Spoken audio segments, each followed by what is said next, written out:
Dr. Adrian Cole's alarm buzzed at 5:15 a.m., dragging him out of sleep with the weight of tomorrow already on his shoulders.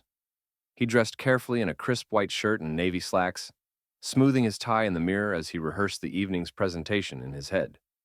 By 6 a.m., he was at his desk in Helix Core Technologies' Open Plan Engineering Wing, settling into the ergonomic chair that bore the faint indentation of a man who worked far later than the 9 to 5 crowd. The hum of the server racks and the soft glow of hundreds of monitors felt like home. Adrian scrolled through his email. Congratulations on his recent publication in Neural Computing Review, invitations to speak at academic workshops, and two messages from his manager, Richard Fallon. The first was a curt note acknowledging receipt of Adrian's proposal for a self-tuning reinforcement algorithm. The second, a calendar invite to a Thursday status meeting. No feedback. No great work. Just the same silent endorsement that had greeted every one of his breakthroughs so far. At 7:30 a.m., the whiteboard in the project room flickered to life with the faces of the morning scrums, mostly men in their 30s and 40s, all wearing the unspoken uniform of Silicon Valley, hoodies, coffee-stained jeans, and polite nods. Adrian cleared his throat and laid out his latest results. A preliminary model that reduced overfitting by 30% without additional training data. A few heads turned, a couple of junior engineers leaned forward, but when the floor opened for assignments, Fallon said, "Great work, Adrian. Let's put Zach and Priya on production scaling." Adrian forced a tight smile as he felt the sting. Zach was a recent hire with no publications, Priya a fresh grad whose thesis Adrian had reviewed. By midday, the cafeteria was a buzz of conversation about market pivots and demo days. He overheard excited chatter about a high-profile client demo scheduled in 2 weeks. His heart raced. He had the perfect adaptive data framework that could guarantee real-time performance under heavy load. Yet, when he shyly approached the demo manager, he was met with, "We're good. David's team has it covered." David, a white senior engineer with 15 years at Helix Core, had barely glanced at Adrian's slide deck during the meeting. Adrian retreated to a quiet corner on the rooftop terrace, where the city skyline spread beneath a haze of morning fog. He pulled out his laptop and revisited his code, fine-tuning hyperparameters, running fresh simulations, plotting learning curve charts. The wind tugged at his jacket, but he barely noticed. Each dataset he optimized felt like proof that he belonged, but every locked project doorway reminded him he did not. That evening, after most lights in the building had flicked off, Adrian returned to the empty wing. He traded the buzz of fluorescent lighting for the softer glow of desk lamps, and the sharp staccato of keyboard clicks replaced small talk. He spun up a private branch in the repository and ran his new self-tuning algorithm against Helix Core's toughest benchmarks. Line by line, he watched training times collapse from hours to minutes. GPU utilization dropped by half. The console's final readout blinked green, converged with 98.7% accuracy. He leaned back, heart pounding, as the silent office seemed to acknowledge his triumph. He saved the logs, annotated the results, and drafted an email to Fallon, this time with explicit performance charts and clear calls for integration. Then, he shut down his screen, gathered his backpack, and walked to the elevator. As he descended past empty floors and darkened glass walls, he felt the familiar ache of invisibility. But in his pocket, the code he'd written burned like a promise. One day, Silicon Valley would have to look up and see him for what he was, a singular talent, overlooked no more. The morning of the AI Summit in San Jose dawned crisp and clear as Adrian Cole stepped off the shuttle bus onto the convention center's sweeping plaza, the glass facade reflecting the promise of the day. His heart thumped beneath his tailored blazer as he carried his laptop case and a fresh stack of business cards, everyone emblazoned with Dr. Adrian Cole, PhD, machine learning specialist. Inside, the halls buzzed with attendees in sneakers and hoodies, lanyards swinging as they laughed over coffee and chattered about the morning keynotes. Adrian smoothed his notes in the dim light of the anteroom, glancing at the clock. 10 minutes until his own presentation. Yet when he peeked through the door, he saw instead a white colleague, Roger Matthews, drinking a bottle of water under the bright spotlights, already 4 slides into the keynote on next-gen neural nets. Matthew's opening applause was thunderous. The seats were packed. Adrian caught his manager's eye in the front row. Richard Fallon sat nodding in appreciation, as if Matthews were the genius author of every paper Adrian had written himself. He swallowed and waited for Matthews to finish, heart twisting as the audience leapt to their feet in ovation. When the stage finally cleared, Adrian took the lectern with trembling hands and launched into his own talk. The room had emptied to half its size. Only a smattering of engineers and a couple of disinterested venture capitalists remained, eyes glazed and phones half raised. He clicked through his optimized training curve graphs, explaining how his self-tuning algorithm slashed both runtime and energy use. But most questions, when they came, were directed back to Fallon or deflected toward a senior white engineer who stood behind the lectern's shadow, suddenly eager to field technical inquiries.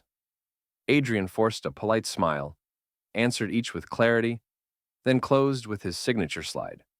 AuroraNet. Adaptive AI for a sustainable future. A few scattered claps echoed faintly, drowned out by the AV technician already packing up his gear. As Adrian stepped off the stage, his palms stung with sweat and his hooded eyes felt hollow. In the lobby, he overheard someone refer to his ideas as interesting academic fodder and not production-ready, and another asked, "Is he actually from MIT?" A reminder that credentials alone could not pierce the glass ceiling of Silicon Valley's inner circle. He tucked his laptop under his arm, past clusters of white engineers, swapping business cards with eager investors, and exited into the early afternoon sun. Each step away from the convention center felt heavier than the last, as he realized that brilliance alone would not earn him the recognition he deserved, and that if he wanted to change that, he would have to redefine the game on his own terms. The sting of rejection still burned in Adrian's chest as he slipped out of Helix Core's gleaming lobby for the final time. Evening had fallen by the time he reached his rust-stained garage in his parents' suburban driveway, the single overhead bulb casting long shadows over half-assembled PCs and dusty whiteboards. He flipped the light on and stepped over empty coffee mugs to survey the space he had claimed as his refuge. Where others saw clutter, Adrian saw equipment, a mismatched array of GPUs scavenged at fire sales, a rack-mount server donated by an old lab mate, and enough wiring to light a small city.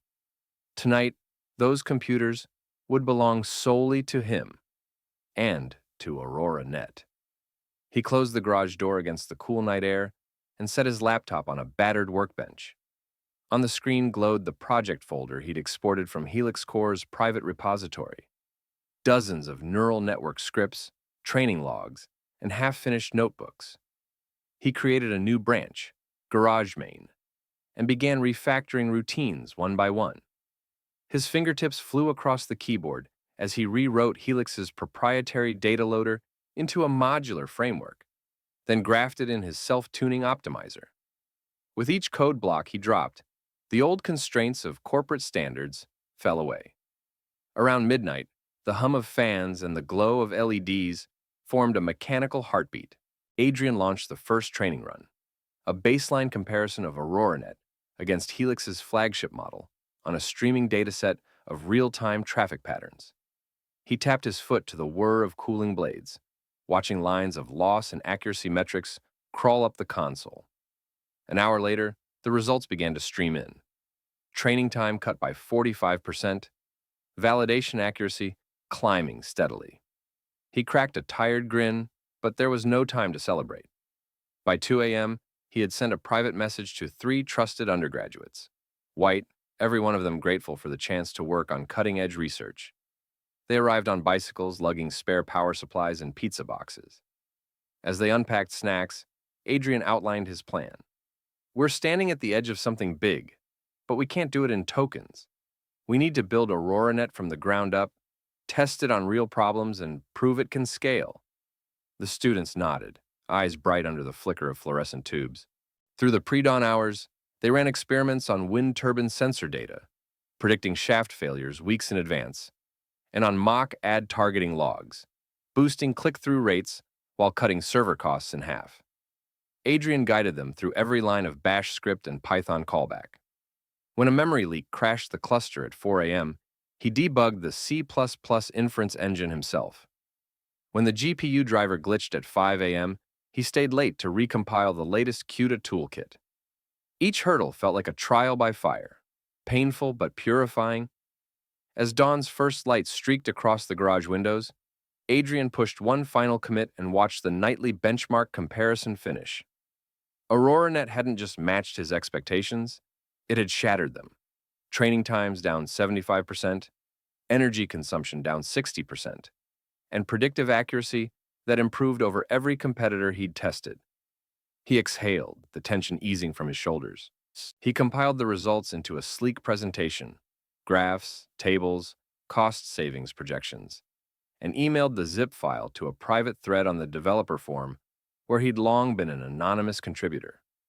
With a final keystroke, he changed his GitHub status from private to public on the trimmed-down demo, labeling it AuroraNet Alpha Open Source Release. Then he sat back, the garage silent except for the soft snore of the server racks. Outside, the suburban street lay empty, unaware that within this unassuming garage, a revolution had been born.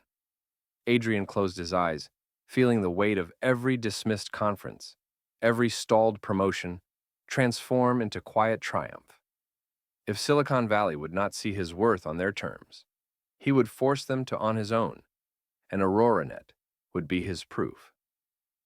Night had fallen like a curtain over the garage lab when Adrian finally felt he was close. The CPU's fans whirred in a low, insistent drone as dozens of little green LEDs blinked in unison across stacked GPU cards. He leaned over his laptop, eyes fixed on the live console output, a rolling stream of loss and accuracy metrics from his latest AuroraNet training run. Outside, the street was silent. Only the occasional bark of a distant dog and the hum of a passing car reminded him that the world beyond these four walls still turned. He'd spent the previous weeks refining every aspect of his neural framework. He'd rewritten the data ingestion pipeline in Rust to eliminate Python's memory leaks. He'd designed a dynamic learning rate scheduler that tracked gradient variance in real time.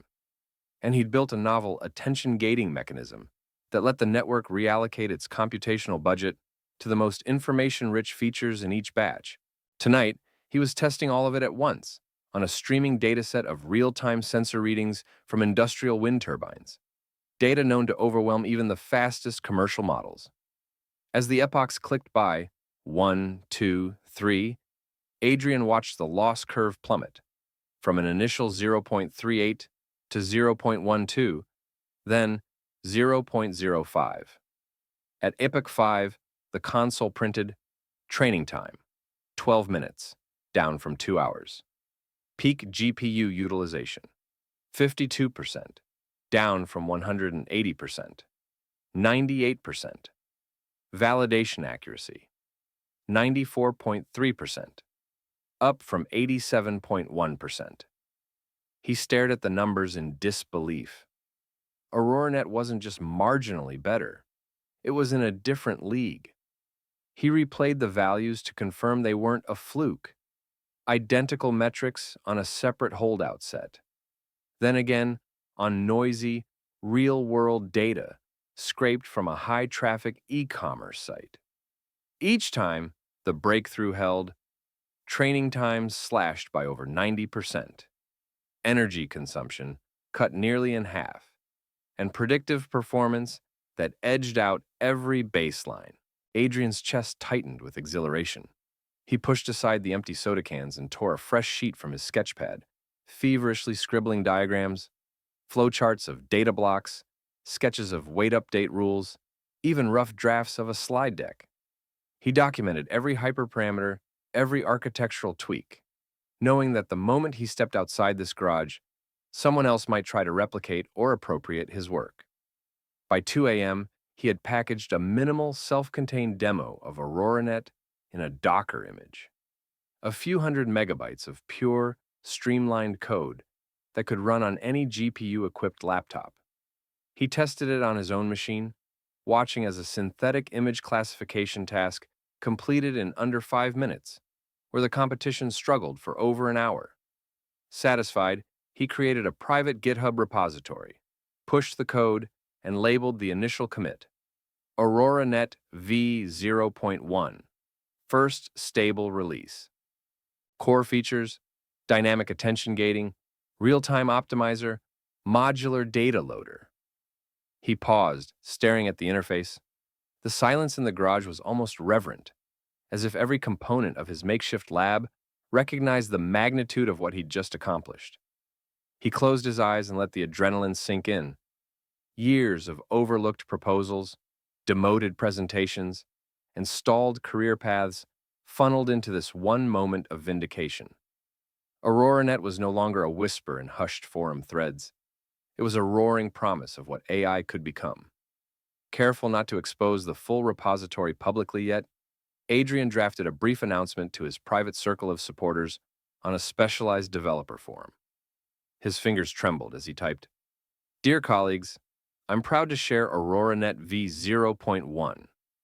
This framework reduces training time by 90% and runtime compute by 50%, while improving accuracy on benchmark tasks. I welcome your feedback. Please clone the private repo, link below, and run the Docker demo on your own datasets." He hit send, then leaned back, feeling the weight of every sleepless night finally lift. Outside, a lone car rolled past, its headlights sweeping across the closed garage door. Adrian allowed himself a small, triumphant smile. The breakthrough was real, and now, with AuroraNet quietly humming to life in the digital ether, Silicon Valley would soon have to reckon with the power of a black PhD who refused to be overlooked. Adrian awoke before dawn to the soft chime of his phone, the screen lighting up with an email titled "Patent Issued AuroraNet Adaptive Neural Framework." His heart thundered as he opened the attachment. U.S. patent number 11,234,567, listing him as sole inventor. He read the first claim aloud under his breath. A self-optimizing neural network architecture, configured to dynamically allocate computational resources based on real-time data variance, and felt a surge of vindication. The months of secret nights in his garage, the endless debugging, the fear of never being recognized, all of it crystallized in this single document. No sooner had he landed on his feet than Twitter exploded. Notifications cascaded in. At TechCrunch tweeted, "MIT PhD's AuroraNet patent slashes AI training time by 90%, with a link to their in-depth article." Wired followed, headlining, "The underdog who outsmarted Silicon Valley," and quoting AuroraNet's benchmark results.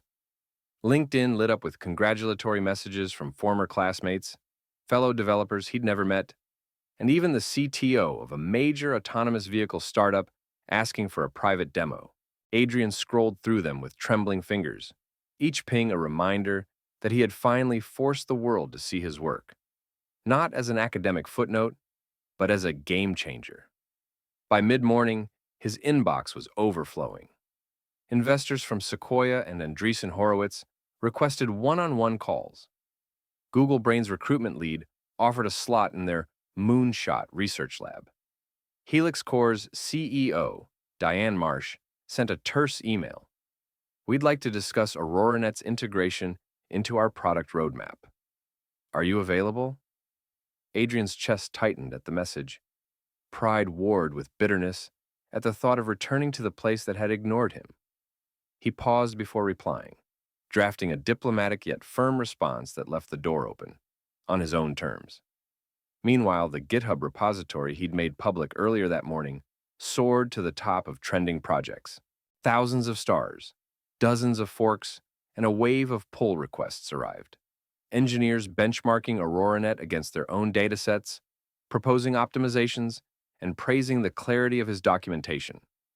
In a dedicated Slack channel he'd set up, developers posted real-world case studies, one from a renewable energy firm, another from a biotech startup, each confirming AuroraNet's dramatic improvements in training speed and energy efficiency. That afternoon, Adrian stepped out onto the balcony of his apartment for the first time in weeks. Below, The city hummed with its usual rhythm, unaware of the seismic shift taking shape in code and patent filings. He allowed himself a brief moment of satisfaction, picturing the faces of his former managers at Helix when they read the headlines. But then he turned back inside, eyes steely. This chapter was just beginning. He would harness this momentum not only to secure his own career, but to reshape the industry's culture, so that no other brilliant mind would ever be overlooked again.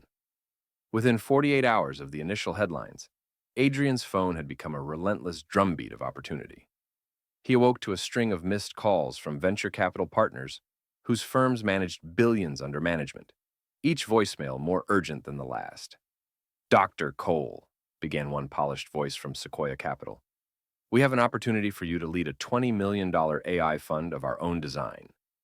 Another from Andreessen Horowitz proposed a founding role in a stealth autonomous driving startup.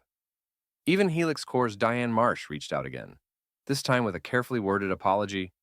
"We deeply regret underestimating your contributions. Would you consider rejoining us as Director of Advanced Research?"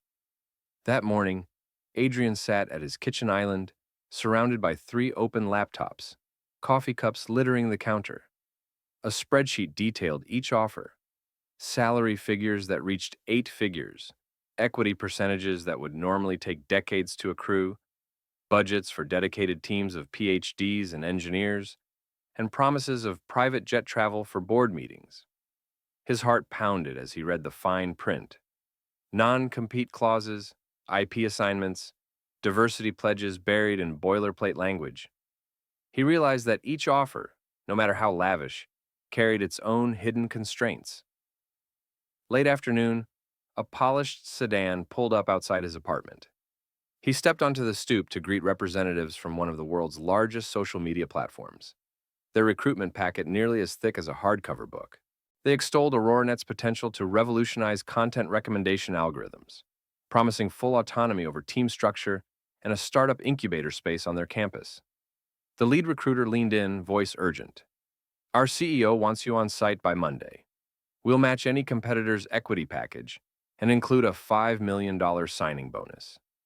Adrian felt the weight of their gaze, the unspoken assumption that this was a moment to seize without question. That evening, he convened a video call with his 3 closest mentors: an MIT advisor, a former thesis supervisor turned AI ethicist, and his undergraduate roommate, now a successful entrepreneur. Each congratulated him but cautioned, "Don't let the glitter blind you." Together, they drafted a set of non-negotiables: full intellectual property rights on AuroraNet, a guaranteed leadership role over any team using his technology, and, most critically, a binding diversity and inclusion charter that would ensure underrepresented PhDs held at least 30% of all senior engineer positions in any new lab he led. Armed with these principles, Adrian began responding in turn. He declined the automatic counteroffers that lacked real control or cultural commitments. He told Helix he would consider returning only as chief AI architect, with complete autonomy over AuroraNet's roadmap and a seat on the executive board. He asked investors to remove any clauses that allowed them to reassign his work without his consent, and he insisted that each company establish mentorship programs for underrepresented scholars before any contracts were signed. By night's end, the phone had finally quieted, each organization now awaiting his definitive decision. Adrian closed his laptop, gaze steady. He felt a surge of calm. For the first time, Silicon Valley was not simply knocking on his door, it was waiting for him, on his terms. The morning sun filtered through the floor-to-ceiling windows of Helix Core's headquarters as Adrian Cole stepped into the executive suite for the first time, not as a sidelined PhD candidate, but as the newly appointed chief AI architect. His tailored blazer felt lighter than any hoodie he'd worn in his garage, and the brass nameplate on the mahogany door, Dr. Adrian Cole, Chief AI Architect, shone like vindication. Inside, Helix's CEO, Diane Marsh, and the board's executive directors rose to greet him, faces alight with genuine respect rather than polite obligation.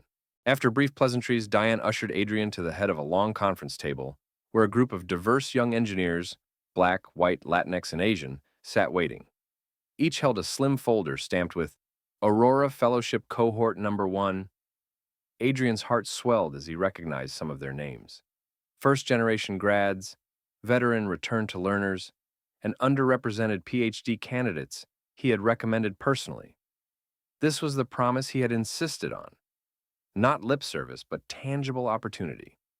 He cleared his throat and met their eager eyes. "Welcome," he began, voice calm yet charged with intent. "2 years ago, my work was ignored. Today, I stand here because you will never be overlooked again." The Aurora Fellowship guarantees leadership roles, full research autonomy, and a path to patent review panels for every one of you. You will build the next generation of AI, and together, we will set a new standard for innovation and equity. He paused, letting the weight of those words settle. When he continued, the room was silent but for the soft hum of excitement. "I want you to challenge me, to ask hard questions, and to refuse projects that don't align with our principles. We're not here just to build profitable products. We're here to change the culture of tech."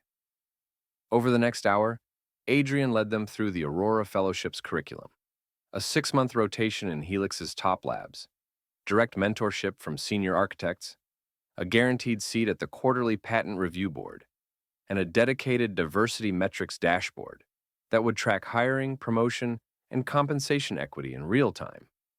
He revealed the roadmap for AuroraNet's next iterations: self-repairing networks, cross-modal attention modules, and edge device optimizations. Each project open to any fellow who could demonstrate the technical rigor. When he concluded, the room burst into applause.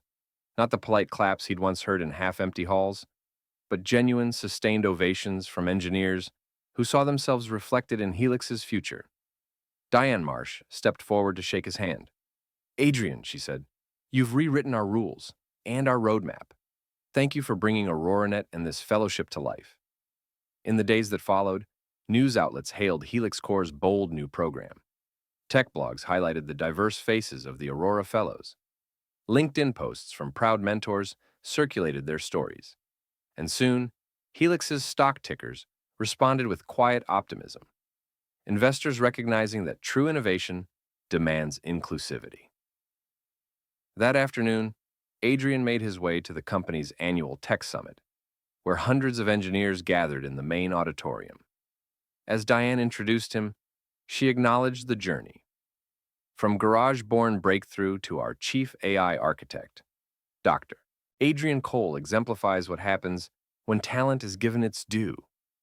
The audience rose as one, and Adrian stepped onto the stage bathed in spotlight. He looked out over the crowd, black and white faces, seasoned veterans and bright-eyed interns, and felt the echoes of every closed door he had ever faced. He began his keynote, not with technical graphs, but with a story. The lonely rooftop scrums, the echoing applause in an almost empty conference hall, the hum of his garage GPUs at 3 a.m. He spoke of AuroraNet's patent, his patent, and then of the Aurora Fellowship that would ensure no mind, regardless of background, would ever be overlooked again. Innovation, he declared, is not a solo act. It's a chorus of diverse voices, daring to speak and to be heard. Today, Helix Core stands not just as a leader in AI, but as a leader in opportunity. As the final slide, a simple AuroraNet logo entwined with the words, "Every mind matters," filled the screen, the audience leapt to their feet. The cheers thundered like a tide breaking over old barriers. Adrian stood at the podium, heart full, knowing that the next generation of breakthroughs would be powered not by exclusion, but by the collective brilliance he had fought so hard to unlock.